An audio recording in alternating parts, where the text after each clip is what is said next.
The sky was unusually clear over the Mojave Desert, a vast canvas of deep blues and swirling winds. Leo, part of the Earth's rapid response engineering team, stared into the horizon where a plume of smoke stained the sky. A ship, unlike any he had ever seen, had crash-landed, its sleek, metallic body glistening under the sun despite the damage. As his team approached the wreckage, the air was thick with anticipation and caution. The ground trembled under their feet with the settling of the alien craft. Leo's radio crackled to life. "Team, stay sharp. We don't know what we're walking into." His commander's voice was steady but carried an unmistakable edge. "Yes, sir," Leo responded, his gaze fixed on the smoldering hull as they drew closer. The hatch of the spacecraft hissed open, and a figure emerged, silhouetted against the bright interior light.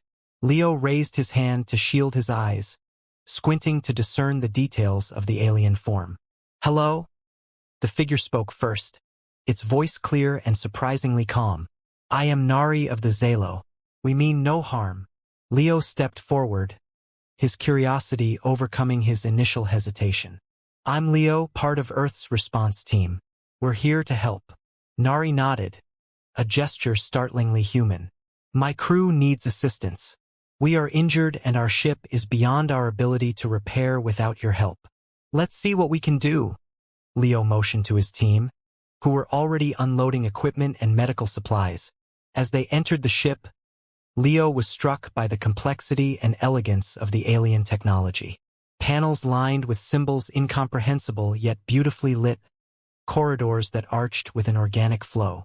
Nari led them to where the rest of the crew gathered, some nursing minor injuries, others working desperately on damaged consoles. "How many are you?" Leo asked, as his team dispersed to assist.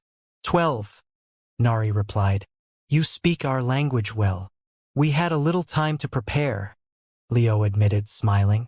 "We intercepted your distress signal and ran it through our linguistic AIs." "That's impressive," Nari acknowledged with a nod. As they worked side by side, Leo showed Nari how to apply human-made patches to seal the breaches in the hull temporarily.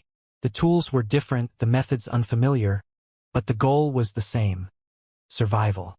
"Your approach is different from ours," Nari observed, watching Leo expertly manipulate a sealing compound. "And yet it works," Leo grinned, wiping sweat from his brow. "Sometimes different is good. It teaches us new ways to think, to solve problems." "Yes," Nari said, the corners of her mouth curving in what Leo took to be a smile. "I believe this will be the beginning of a fruitful collaboration." As they moved through the damaged corridors, repairing what they could, the foundation of trust began to form. Two beings from worlds apart, finding common ground amidst the backdrop of a disabled ship resting on the sands of an alien planet.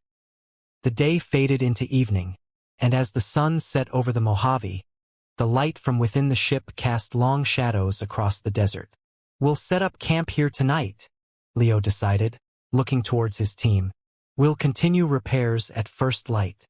"Thank you, Leo," Nari said, her gaze lingering on the horizon. "For everything." "It's what we do," Leo replied, feeling a sense of purpose ignite within him. "Welcome to Earth, Nari." As the stars began to pepper the sky, both human and Zalo crew members sat around a makeshift fire outside the ship, sharing stories of their worlds, marveling at their differences, and discovering their similarities. The first chapter of a new story had begun. Chapter 2, Under the Same Sky. The following morning, the Mojave Desert was bathed in a soft, golden light, casting long shadows across the sandy floor. As Leo and his team prepared for another day of repairs on the Zalo ship, the buzz of activity blended with a sense of camaraderie that had taken root the day before. "Morning, Nari," Leo greeted as he approached with a toolkit in hand. "Sleep well as can be expected in a foreign world," Nari replied, her eyes tracing the horizon. "Thank you for the hospitality." "Of course. What's on the agenda for today?" Leo asked, setting down the tools and checking the device that monitored the ship's vital systems. "We need to stabilize the energy core to prevent further damage." "It's delicate work," Nari explained, leading Leo and another engineer, Mike, towards the heart of the ship. Mike, a robust man with a knack for mechanical systems, nodded in understanding. "Show us what to do, and we'll help get it fixed up." The trio entered the core chamber, where pulsing lights indicated the life of the ship. Nari pointed out the components that needed attention, her fingers hovering over the surfaces that hummed with contained energy. "This component here controls the flux distribution. It's misaligned," Nari said, her voice echoing slightly in the compact space. Leo and Mike exchanged a look. "We can align that, right, Mike?" "Yeah, let's see if our tools fit the bill," Mike replied, already digging through his toolkit for the right instrument. Working together, they managed to realign the component, guided by Nari's expertise. The ship responded with a series of affirmative beeps, the lights steadying into a calm, consistent rhythm. "Looks like that did the trick," Leo said, wiping his brow. "Anything else you need us to look at?" "There's one more system that needs recalibration, but it requires a careful hand," Nari cautioned, leading them to another section of the ship. As they walked, Leo glanced around, taking in the alien technology with an engineer's appreciation. "You know, Nari, your tech is fascinating. It's so different from ours but clearly effective." Nari smiled. "I could say the same about yours. It's less refined, perhaps, but robust and adaptable." They reached the navigation chamber, where another Zalo crew member, Zahn, was waiting. Zahn, a taller, more reserved individual, nodded at the humans. "I appreciate your assistance." Together, the group tackled the recalibration, with Nari and Zahn explaining the purpose of each step, turning the task into an impromptu lesson in Zalo technology. Leo and Mike followed their instructions, adjusting the sensitive equipment with care. The work took several hours, filled with shared insights and occasional laughter. As they finished, the atmosphere was light. The earlier tension dissolved in mutual respect and cooperation. Stepping out of the ship to take a break, Leo looked at the Zalo and his team, all coated in a fine layer of desert dust. "I think we've earned ourselves a good meal. How about we grill some dinner tonight? You're welcome to join us. Get a taste of Earth cuisine." Nari exchanged a glance with her crewmates, then nodded. "We would be honored." That evening, around a sizzling grill, Earth foods were passed around, and Zalo delicacies were shared. The desert night was cool, and as they ate, the stars twinkled above, a silent witness to the burgeoning friendship. Mike raised his glass in a toast. "To new friends and new beginnings." "To new beginnings," the group echoed, their voices blending into the night, under the same expansive sky. Chapter 3, Seeds of Trust. The morning after their shared meal, the camp was alive with an energized buzz. Today, the team planned to tackle the software integration issues plaguing the Zalo ship's navigation system. Leo, alongside his colleague Tom, met with Nari and Zahn by the ship's main console. "Good morning," Leo said, his tools ready by his side. "Ready to dive into some code today?" "Yes, though your systems are quite different from ours. It will be an interesting challenge," Zahn replied, his tone reflecting both enthusiasm and a hint of apprehension. Tom, a software specialist with a keen interest in alien technology, chimed in eagerly. "Let's start by mapping out our respective systems, find common ground, and then bridge the gaps. Nari, could you walk us through your navigation protocols?" Nari nodded, activating the holographic display that illustrated their complex navigation algorithms. "Our system operates on a multidimensional matrix basis, integrating not just spatial coordinates but temporal fluctuations as well." Tom whistled softly. "That's way ahead of anything we've got. Our systems are more linear, less dynamic. Let's align what we can and adapt where we must," Leo suggested, rolling up his sleeves. "Tom, you take the lead on integrating our GPS tech with Nari's guidance." As the men delved into the technical work, Mike joined them, offering a mechanical perspective. "How about I check the physical connections? Sometimes a good old-fashioned hardware check can save a lot of headaches down the line." "Good idea, Mike. Let's ensure the hardware can support the software once we merge them," Leo agreed. The day progressed with each team member playing to their strengths. Nari and Zahn provided insights into the Zalo technology, while Leo, Tom, and Mike tackled the integration from a human tech perspective. The process was meticulous, requiring frequent adjustments and recalibrations. As they worked, the dialogue between them flowed freely, ranging from technical jargon to lighthearted banter. You know, I never thought I'd be debugging alien software when I signed up for this job, Tom joked during a brief coffee break. Zahn smiled, a rare sight, and I never imagined humans would be so quick to understand our systems. Your adaptability is impressive. Thanks, Zahn. It's all about finding the right approach, Tom replied, sipping his coffee. By late afternoon, they had made significant progress. The systems began to communicate more seamlessly, a minor triumph celebrated with high fives and a shared sense of achievement. Looks like we might just get this bird flying again, Leo remarked, watching as the navigation screens lit up with coherent data. Nari looked pleased. Your help has been invaluable. We are closer to home because of this cooperation. As the sun began to set, casting long shadows over their makeshift workshop, the team decided to call it a day. How about we end today on a high note? Leo suggested. Dinner's on me. Let's head into town and show you some earthly hospitality.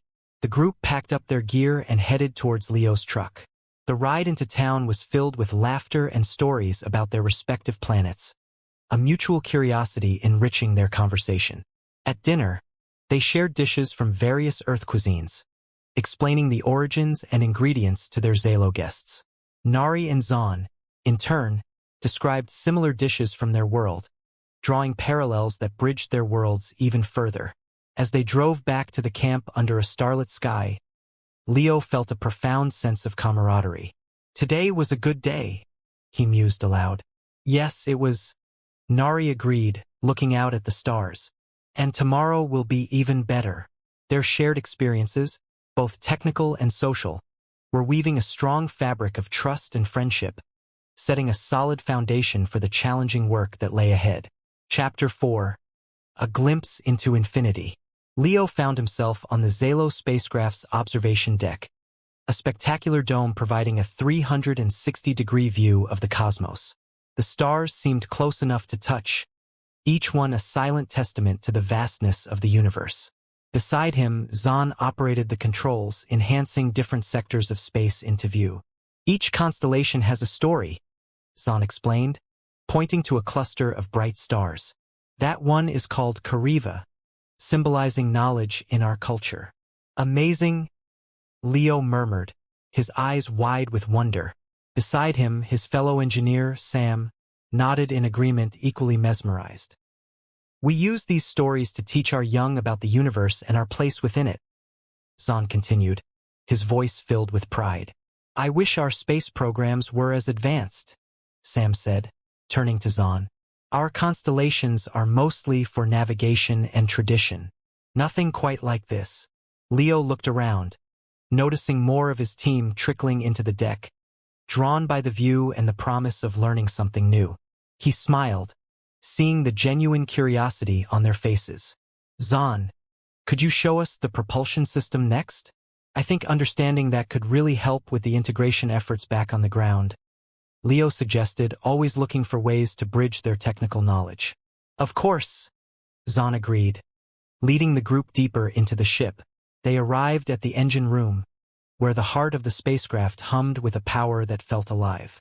This is what propels us through the stars. Is it similar to ion propulsion? Asked another team member, Mark, who specialized in rocket science back on Earth. It's based on magnetic reconnection, Zahn explained. It harnesses the natural magnetic fields of space, creating propulsion without the need for fuel as you know it. Mark's eyes lit up with understanding and excitement. That's revolutionary. Imagine the applications for long-distance space travel. The group spent hours discussing the technology, Zahn patiently answering questions and explaining concepts. The session ended with a hands-on demonstration, where Leo and his team got to interact with the control interfaces under Zahn's guidance. Your touch is gentle, Leo. You have a good feel for it, Zahn complimented as Leo carefully adjusted a series of dials, his focus complete. Thanks, Zahn. I've never worked with anything quite like this, but it feels right, Leo admitted, his respect for Zahn's expertise growing. As they returned to the observation deck for a final look at the stars before heading back to Earth, the mood was reflective. This has been an incredible day, Sam commented, his gaze fixed on the distant galaxies. It's not every day you get to touch the technology of another world. Leo stood beside him, nodding in agreement. It's more than just technology, though. It's a whole new way of seeing the universe, of understanding our place in it. We're not just visitors. We're learners, partners in this vast cosmic journey. True, Mark added. And think of what we can bring back home. This experience, it's not just about fixing a ship. It's about expanding our horizons. The ride back to Earth was quiet, each man lost in his thoughts. The stars overhead a glittering canopy of possibilities. They had started the day as engineers and scientists, but they were returning as something more.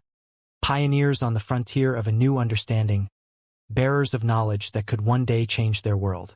Chapter 5: Echoes of Doubt. Back on Earth, the glow of the previous day's revelations lingered as Leo and his team gathered in their makeshift command center. A series of trailers parked a safe distance from the Zalo ship. The mood was subdued, the weight of their newfound knowledge tempered by the responsibilities it entailed. "Morning, everyone," Leo greeted, scanning the faces of his colleagues. "Let's recap what we've learned and outline our next steps." Tom, who had been poring over the notes from the previous day, looked up. "The integration of Zalo navigation tech is going smoother than expected. But there's a catch. We've detected anomalies in the data flow. It seems harmless, but we can't be too careful." "Anomalies? Could it be a compatibility issue? Or something else?" Sam asked, his brow furrowed. "Not sure yet. We need to run more diagnostics.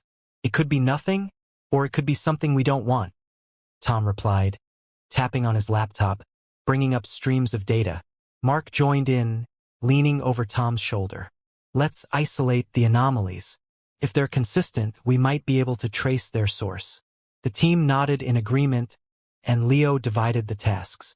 "Sam, you and I will double-check the hardware connections. Tom, Mark, you guys dig into the software. Let's meet back here in 2 hours with updates." As Leo and Sam headed towards the Zalo ship, they passed by a group of military advisors, their presence a reminder of the high stakes involved. "Leo, how secure is this tech exchange? You know how jittery the brass can get." One of the advisors, Captain Reynolds, called out. "We're being as cautious as we can, Captain. But this technology could revolutionize space travel." Leo responded, not slowing his stride. Inside the ship, Leo and Sam worked in tandem, checking each connection, each interface for signs of physical tampering or failure that might explain the software anomalies. "Everything looks clean here, Leo. If there's a problem, it's not with the hardware," Sam concluded after a thorough inspection. Back in the command center, Tom and Mark had made a discovery. "We've found something," Tom announced as Leo and Sam returned. "The anomalies aren't random. They form a pattern. It looks like a coded message." "A message? From whom? To whom?" Leo questioned, a sense of unease creeping into his voice. "That's what we need to find out. It could be a distress signal, or it could be something more strategic," Mark added, his expression serious.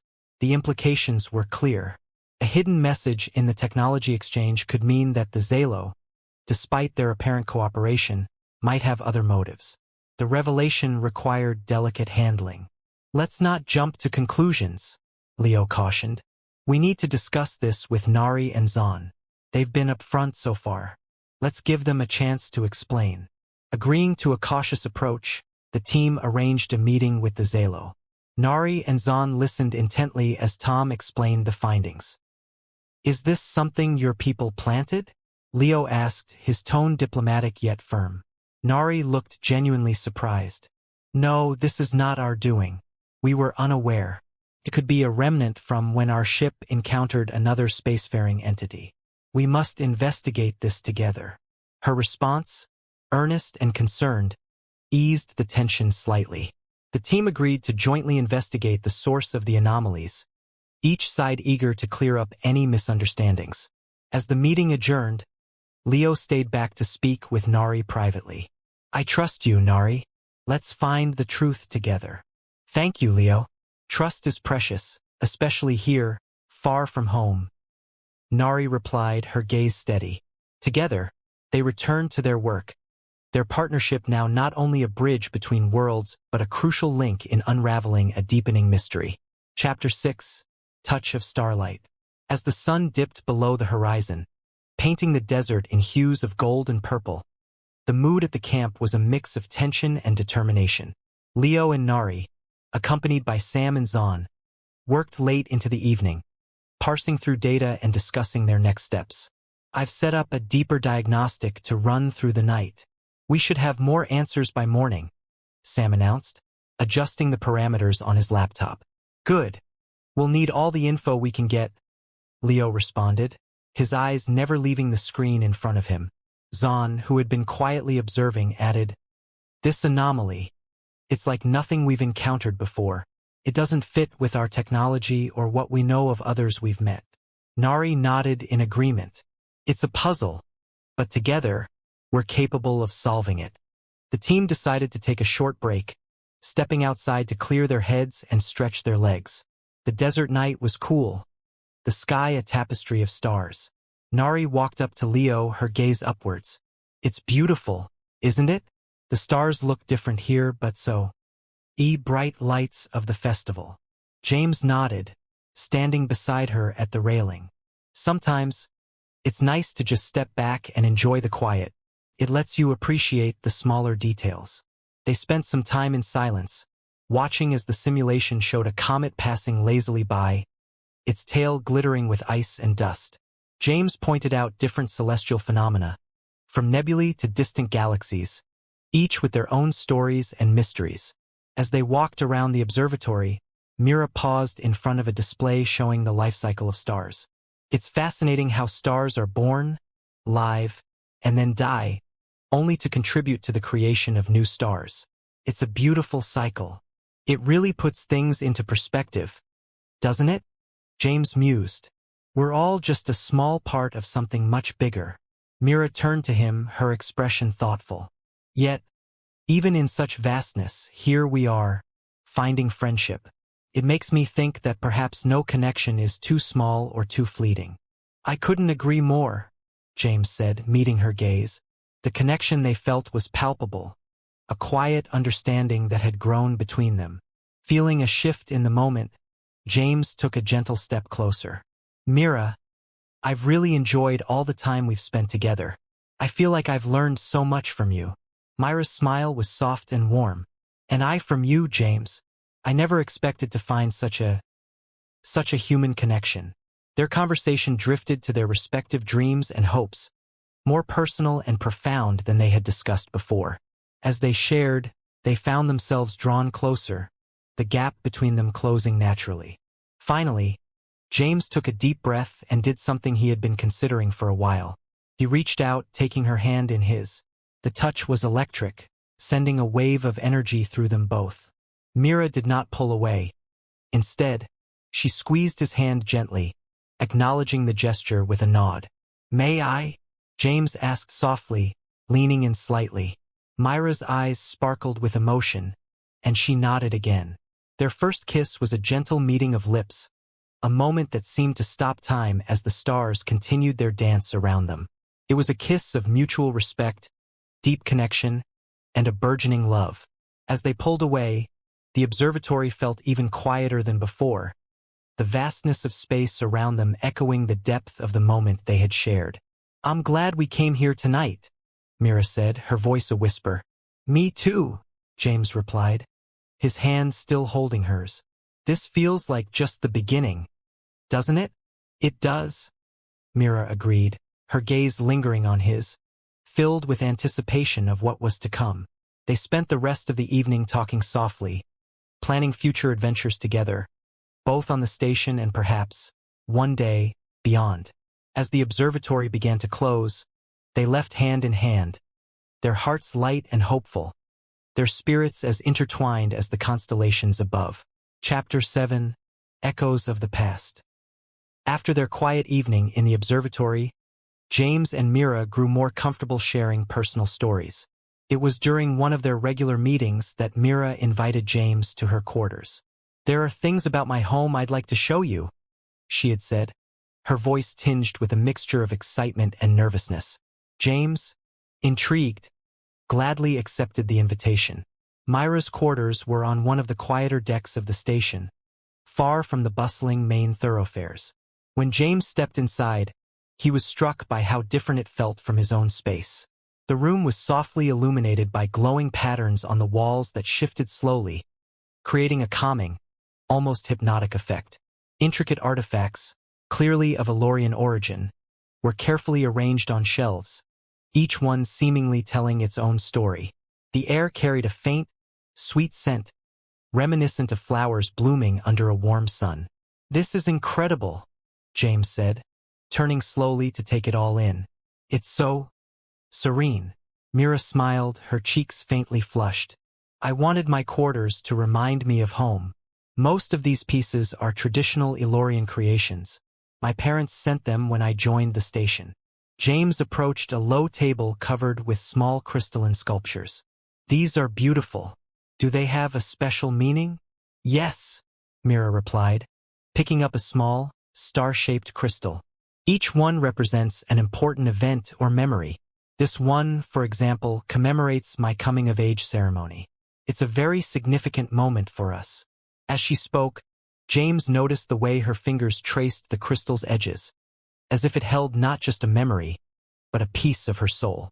"It must have been an amazing day," he said. "It was," she said softly. "But it's also bittersweet. Leaving Eloria was difficult, even though I knew it was the right choice. Being here, among so many different species, has opened my eyes to how vast the universe really is. Still, there are times I miss the familiarity of home." James nodded, his voice gentle. "I get that. I felt the same way when I first left Earth. Even with all the excitement of new discoveries, there's always a part of me that misses the simple things, like walking through the park near my family's house, or hearing the sound of rain." Mira's eyes softened. "I think that's something we all share, no matter where we come from." James settled into one of the low chairs, and Mira joined him, holding another crystalline sculpture. "This one," she began, "represents the first time I saw the Great Star Veil. It's a massive nebula visible from Eloria's northern hemisphere. The colors, the patterns, it's unlike anything else." "You'll have to take me there someday," James said, smiling. "I'd love to see it through your eyes." Mira's gaze met his, and for a moment, the room fell silent except for the faint hum of the station's systems. "I would like that," she said, her voice barely above a whisper. Feeling the moment deepen, James reached out, gently brushing his fingers against hers. Mira didn't pull away. Instead, she turned her hand over, letting their palms rest together. It was a simple touch, yet it spoke volumes. James glanced at the patterns on the walls, now shifting into hues of soft blue and green. "Do those lights change on their own?" he asked, keeping his tone light. Mira smiled, clearly aware of his attempt to ease the tension. "I set them to react to sound and motion. It's a little piece of Eloria that I can carry with me." "That's amazing," James said, "and it makes this place feel so alive." They continued to talk late into the evening, sharing more personal stories. Mira described the long, quiet nights of Eloria and the endless fields of lightweave flowers that glowed softly under their twin moons. James told her about his first time visiting another planet and how overwhelmed he'd felt, only to find comfort in a simple gesture of kindness from a stranger. As the night wore on, their closeness grew. James reached out again, this time brushing a strand of Mira's hair back behind her ear. She leaned into the gesture, her shimmering skin warming under his touch. "Mira," he said softly, "thank you for sharing this with me. It means a lot." "It means a lot to me too, James," she replied, her voice steady. "I didn't think I'd ever find this kind of connection so far from home." They sat quietly for a moment, hands still intertwined. The glow of the lights on the walls seemed to reflect the warmth between them, a subtle, ever-changing pattern that echoed the growing bond they shared. By the time James left, it was clear that something important had shifted between them.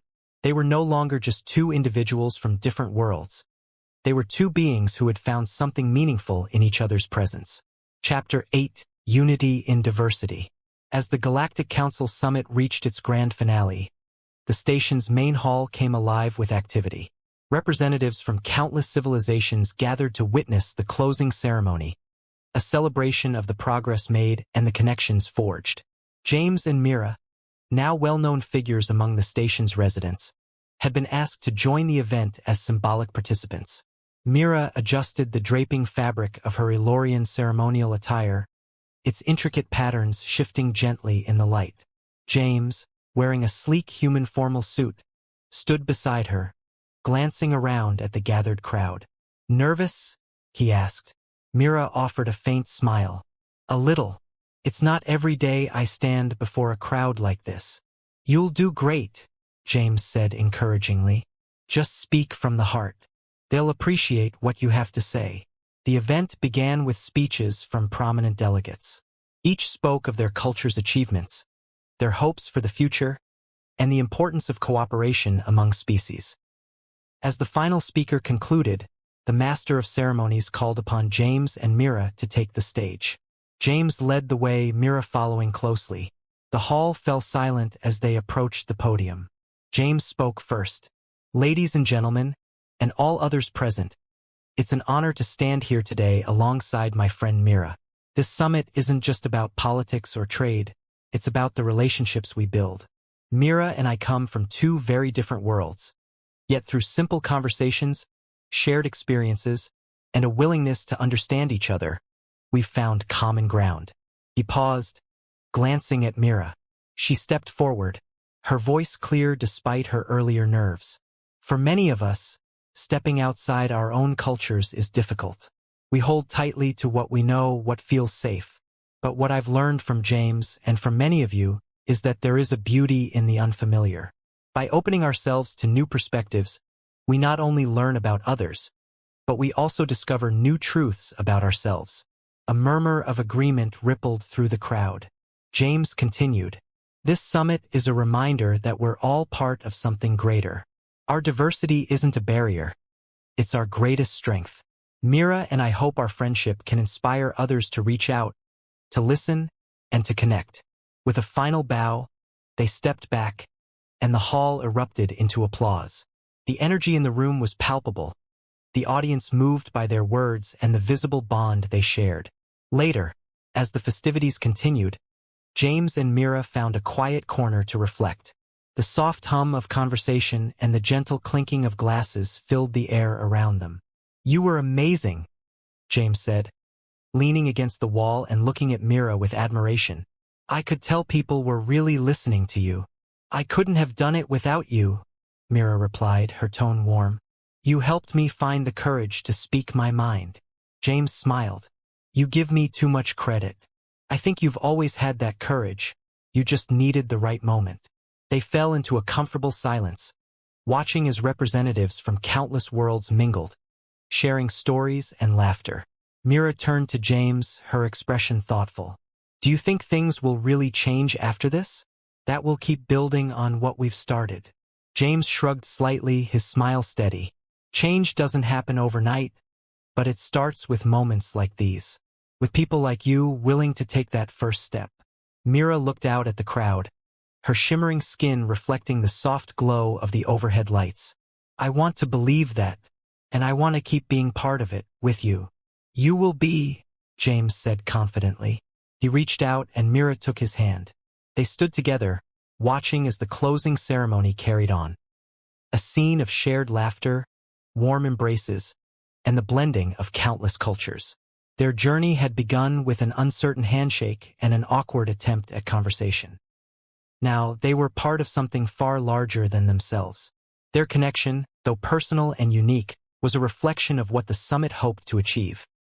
The realization that no matter how different, every species had something meaningful to contribute, and every bond made was a step closer to unity.